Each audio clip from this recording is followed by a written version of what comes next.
बड़ी खबर हिमाचल के सियासी संकट से जुड़ी हुई बड़ी जानकारी है। बीजेपी के 14 विधायकों को सस्पेंड किया गया है। विधानसभा स्पीकर ने विधायकों को सस्पेंड किया है। आपको बता दें, जयराम ठाकुर समेत कुल 14 विधायक जो कि सस्पेंड किए गए हैं। संसदीय कार्य मंत्री ने यह प्रस्ताव रखा था। बड़ी जानकारी है। हिमाचल प्रदेश पर जो सियासी संकट इस समय मंडरा रहा है और इसी बीच ये बड़ी जानकारी, बड़ी खबर है। आपको बता दें, बीजेपी के कुल 14 विधायकों को सस्पेंड कर दिया है। विधानसभा स्पीकर ने विधायकों को सस्पेंड कर दिया है। जयराम ठाकुर समेत कुल 14 विधायक जो कि सस्पेंड किए गए हैं। सुक्खू सरकार से हिमाचल प्रदेश से जुड़ी हुई ये बड़ी जानकारी है, ये बड़ी खबर है। इसके पहले भी हमने आपको दिखाया कैसे विक्रमादित्य सिंह उन्होंने प्रेस कॉन्फ्रेंस की। प्रेस कॉन्फ्रेंस करते हुए भावुक भी थोड़े नजर आए और उन्होंने तमाम बड़े आरोप लगाते हुए इस्तीफा भी पेश कर दिया है। और इसी बीच एक और बड़ी अपडेट मिल रही है। हिमाचल के सियासी संकट से जुड़ी हुई बड़ी जानकारी मिल रही है।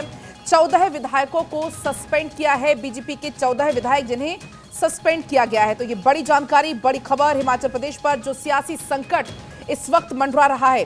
दरअसल हिमाचल प्रदेश में राज्यसभा चुनाव के नतीजों के बाद से ही कांग्रेस की एक और राज्य में सत्ता गंवाने की स्थिति अब बनती हुई नजर आने लगी है।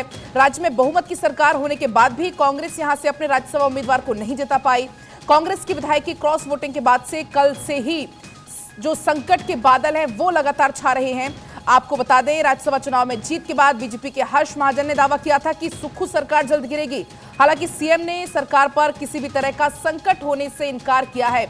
लेकिन सुबह से ही जिस तरीके की हलचल लगातार मची हुई है हिमाचल में, हर किसी की नजरें हैं।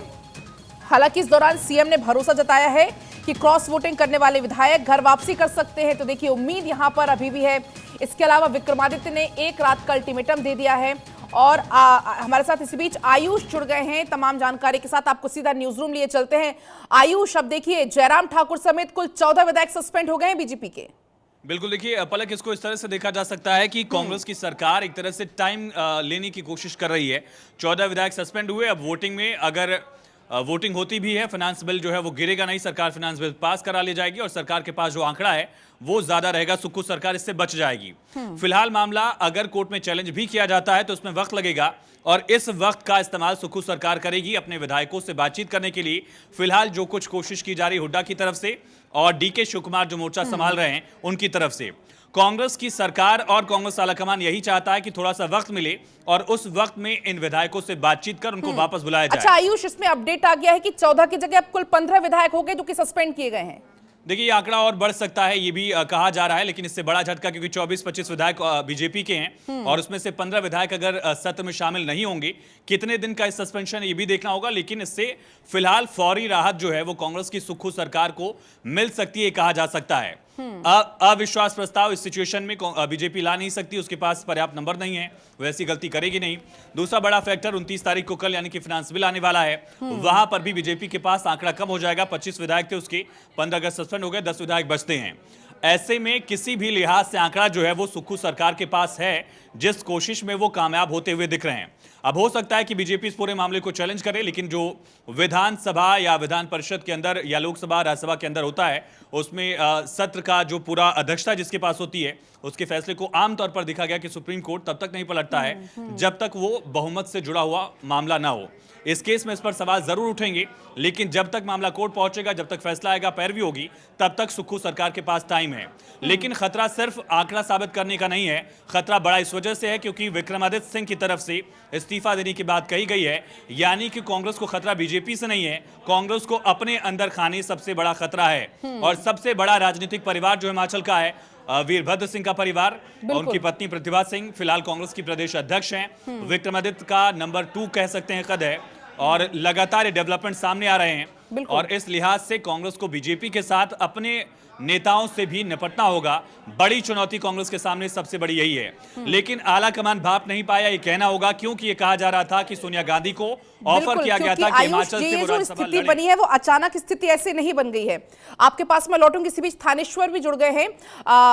थानेश्वर मेरे साथ जुड़े हुए। थानेश्वर, 14 विधायक जो कि सस्पेंड किए जा चुके हैं, फौरी राहत इसे हम जरूर कह सकते हैं, लेकिन अचानक से ये जो नैया डावाडोल हुई अचानक से नहीं हुआ। जब से सरकार बनी थी तब से ही इस तरीके के जो स्वर थे वो बुदबुदाने लगे थे। कह सकते हैं कि उस टाइम तक अगर सरकार सचेत हो जाती तो शायद ये स्थिति अब ना बनती।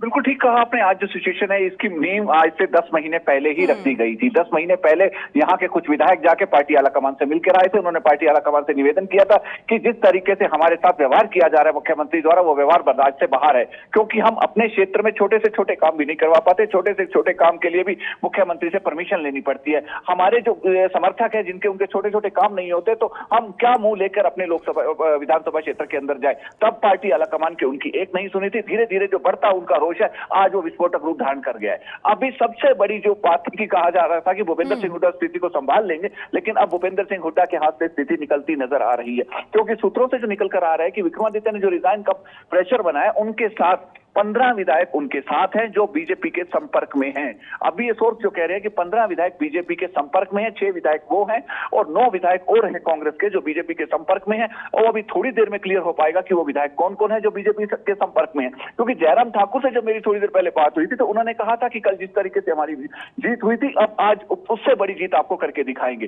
जयराम ठाकुर के चेहरे पर और आवाज में जो कॉन्फिडेंस नजर आ रहा था, उससे साफ नजर आ रहा था कि अंदर खाने को एक बड़ी खिचड़ी पक रही है। भूपेंद्र सिंह हुड्डा जो सुबह जिस कॉन्फिडेंस से बात कर रहे थे कि मैं सिचुएशन संभाल लूंगा, मैं 1-to-1 विधायकों से बात कर रहा हूं, विधायकों का गुस्सा दूर कर लिया जाएगा, लेकिन अब उनके जो हाव भाव और उनकी जो बॉडी लैंग्वेज देखने में आ रही है वो वैसी नहीं है। क्लियर कट नजर आ रहा है कि कांग्रेस के लिए इस समय संकट की घड़ी लगातार बढ़ती जा रही है। अब देखना यह है कि जो संकट बढ़ रहा है, अब पंचकुला से जो विधायक टोपर के से आ रहे हैं वो किस तरह बैठते हैं। वो बीजेपी के जयराम ठाकुर के साथ जाते हैं या अपने भूपेंद्र सिंह हुड्डा से मिलने के लिए आते हैं। भूपेंद्र सिंह हुड्डा ने तो दावा किया कि वो विधायक सीधा मुझसे मिलने के लिए आएंगे, लेकिन सारी बात उन्हीं पर टिकी है कि वो चौपर से उतरते ही भूपेंद्र सिंह हुड्डा के पास जाते हैं, अब जयराम ठाकुर के किसी व्यक्ति के साथ मिलते हैं और आगे की रणनीति तैयार करते हैं। सबकी निगाहें उन्हीं पर टिकी हुई हैं। जी, जो मुश्किलें लगातार बढ़ती जा रही हैं, आयुष भी लगातार बने हुए। आयुष, ये जो असंतोष का बुलबुला है वो ऐसे ही नहीं फूट गया।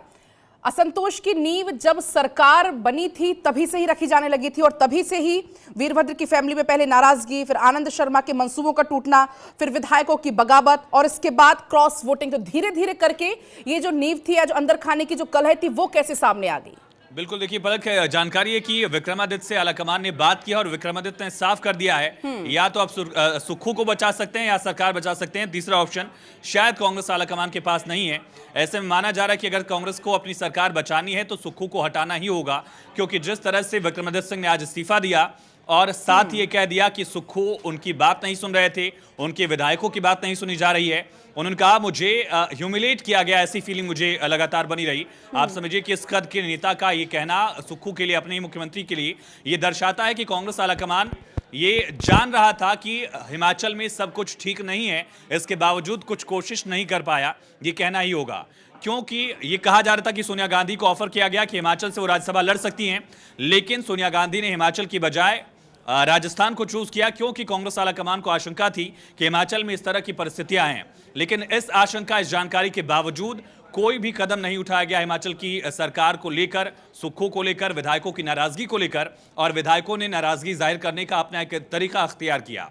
आलाकमान ने अपने एक वरिष्ठ नेता को राज्यसभा उम्मीदवार के तौर पर यहां भेजा और लोकल विधायकों की नाराजगी की वजह से अभिषेक मनु सिंघवी चुनाव हार जाते हैं। बड़ा झटका अभिषेक मनु सिंघवी के लिए, कांग्रेस के लिए, आलाकमान के लिए भी।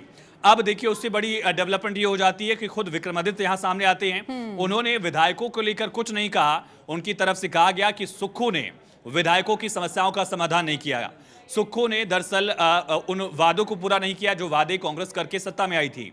उन्होंने इस बात का एहसास भी दिलाया कि स्वर्गीय वीर बहादुर सिंह का जो नाम था, उस नाम का इस्तेमाल कांग्रेस ने किया है। ये बात उन्होंने बहुत जोर के साथ रखी, यानी कि वो दर्शाना चाहते थे कि जो जीत कांग्रेस की हुई है उसमें उनके परिवार का बहुत बड़ा रोल है। कुछ इसी तरह के शब्दों का इस्तेमाल मुझे याद आता है मध्य प्रदेश की राजनीति में जब ज्योतिरादित्य सिंधिया ने किया था। हालांकि देखना होगा कि विक्रमादित्य कांग्रेस में रहकर ही बगावत वाले सुर जारी रखते हैं, वो सुक्खू को मुख्यमंत्री पद से हटवाना चाहते हैं, या दूसरा रास्ता उनके पास है कि जिस तरह से राम मंदिर के प्राण प्रतिष्ठा समारोह में वो शामिल हुए थे, उस तरह से क्या वो बीजेपी के पास जा सकते हैं। ये बड़ा सवाल अब उठ रहा है, क्योंकि जिस तरह से लहजा उनका था, जिस तरह के शब्दों का इस्तेमाल उन्होंने किया, जिस तरह से उन्होंने अल्टीमेटम शायद दे दिया है कि रात तक जो है कांग्रेस आलाकमान फैसला करे, वरना विक्रमादित्य और प्रतिभा सिंह फैसला करेंगे। यानी कि ये तय माना जा रहा है कि हिमाचल में कांग्रेस के लिए संकट बहुत गहरा है। पलक। बिल्कुल आयुष, क्योंकि थानेश्वर भी लगातार बने हुए हैं। थानेश्वर, जिस तरीके से भी आयुष ने जिक्र भी किया कि हो सकता है आलाकमान कुछ फैसला ले सीएम को लेकर, अगर ऐसा कुछ फैसला आता है आलाकमान की तरफ से, तो ऐसे कौन कौन से नाम है जो फिलहाल रेस में आगे चल रहे हैं सीएम के पद को लेकर? देखिए, आलाकमान ने कल रात को ही ये डिसीजन क्लियर कर दिया था कि हमारा सबसे पहला फर्ज है सरकार बचाना।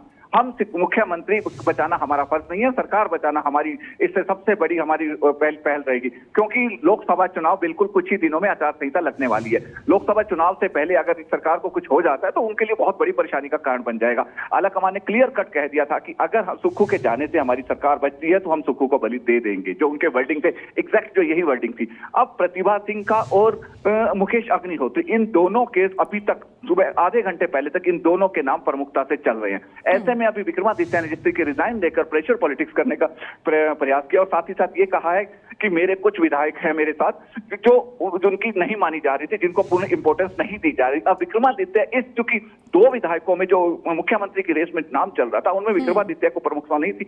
तो अब देखना यह है कि पार्टी आलाकमान आगे क्या डिसीजन लेती है, क्योंकि जिस तरीके से कुछ ही देर पहले तक भूपेंद्र सिंह हुड्डा कह रहे थे कि सिचुएशन संभाल लेंगे, अब उनके हाथ से भी सिचुएशन निकलती नजर आ रही है। क्योंकि पार्टी के जो विधायक, जितने विधायकों से उनकी बात हुई है, उनका एक ही कहना है कि हम बार बार, एक बार नहीं कई बार पार्टी आलाकमान को हमने कहा था कि आप मुख्यमंत्री से बात कर लीजिए, हमें इंपॉर्टेंस नहीं मिल रही है, लेकिन पार्टी आलाकमान ने हमारी नहीं सुनी। अब जब हमने बिल्कुल अपना रंग दिखा दिया तो अब हम क्यों माने। अब सुक्खू का तो जाना 99% तय है ही है, वो तो सीएम नहीं रह जाएंगे जो अभी सोर्स बता रहे हैं। लेकिन उनमें से कुछ विधायक जो अभी सोर्स बता रहे हैं कि बीजेपी के टच में हैं, अब वो देखना है कि वो बीजेपी के टच में तो कितने सुक्खू सरकार विधायक हैं। पर ये बगावत भी भारी पड़ सकती है।